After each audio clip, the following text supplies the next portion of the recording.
Hello, welcome to all you Cancerians. This is your monthly horoscope for April of 2020. It's a general look at the sign of Cancer. So take what resonates with you. If it doesn't, just skip it. And if you want really a personal, tailor-made astrology reading, just get in touch. But let's have a look.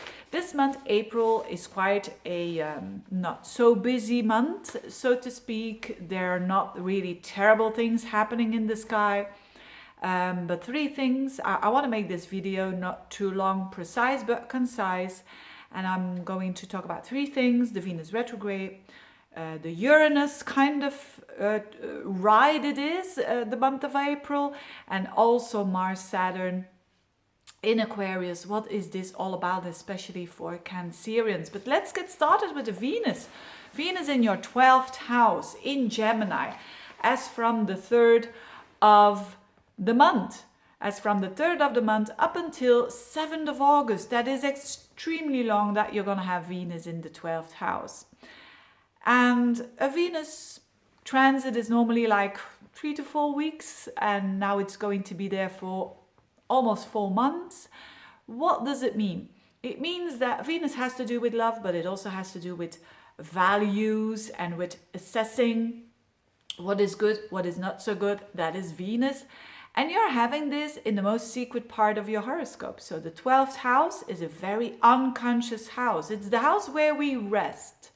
So for that, it is normally easier for the Cancerian to reload your batteries and to have some time, alone time. If you do that, although you might be a very extrovert Cancerian, alone time can be very, very useful for you now to gain more energy again. But in general, what does it mean? Venus in the 12th house. It is the 12th house, as I said, the house, it's a Piscean kind of house, which is the house of giving, which is the house of things behind the scenes happening. So when you are single, for instance, this could mean that you are falling for someone that is maybe unavailable.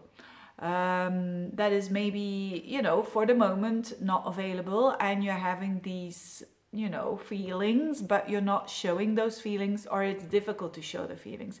It's also the house of secrecy. So yes, this could sometimes mean, in an unjudgmental way, it is what it is, that a secret relationship starts here. So, but there has to be other parts of the horoscope that show this. But all in all, it shows when you are single that it's not easy to get what you want. It's a lot of fantasy, but not a lot of reality. And that can be a bit challenging. But whatever it is for you, this is a period of time where you, and especially when you are single, when you are on an unconscious level, you not really know what you want in love. And but that's fine, after that comes clarity when Venus comes into your sign. But that will be just after August, actually. Or will it be September? That Venus will be in your sign. No, it's going to be even, yes, it's going to be in August, Venus in Cancer.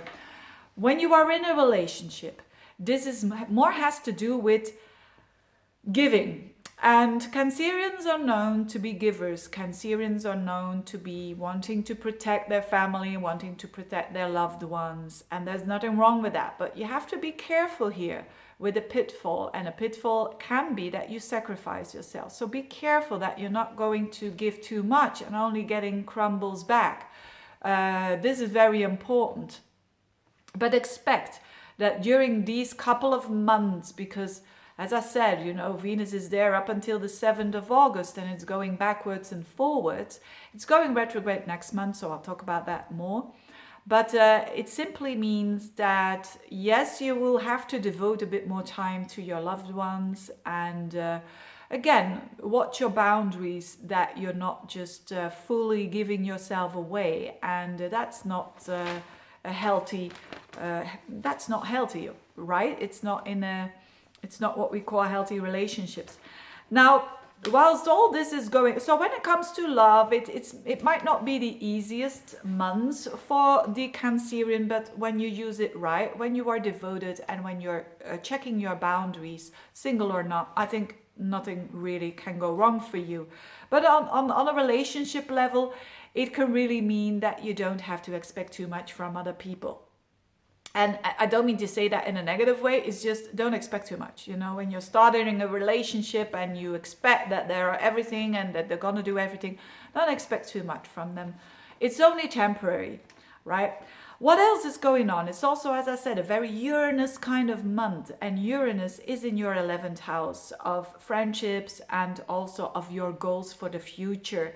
And this Uranus is activated around the 23rd by a new moon there. So some sort of a new beginning when it comes to friendships, when it comes to goals for the future. And I think they're quite exciting here. So if you have been lacking or are not having a lot of time spending with friends, this could change. All of a sudden there could be quite a lot of a new beginning with a exciting friend relationship, and a friend relationship that has this Uranian flavor. So you're going to attract, when it comes to your friends, unusual friends, so to speak, and friends that that are out of the ordinary. They are not really conservative in the way that they live, and that can help you as well to put goals for your future where you feel more that you have freedom. So they can help you with that. And as goals and friendship is in the same area of your life, both of them can be activated in a very possible way. Now, that could also start some significant relationship with a friend here as well around the 23rd of the month. And it can go really a bit out of the ordinary and really exciting. So, of course, with your Venus activity behind the scenes, this could lead also, you know, that friends are going to stimulate you to think a bit out of the box and to think in a different way. And this Uranus energy is also squaring to your 8th house. A square means tension to your 8th house. Mars and Saturn is there, especially in the beginning of the week, of the month, the first week of the month. And what is that? The 8th house is again a hidden house, but it's a financial house as well.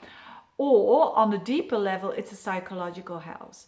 So with Mars and Saturn there, you're working hard to get those finances right. You're working hard, and probably with someone else, because the 8th house is shared finances.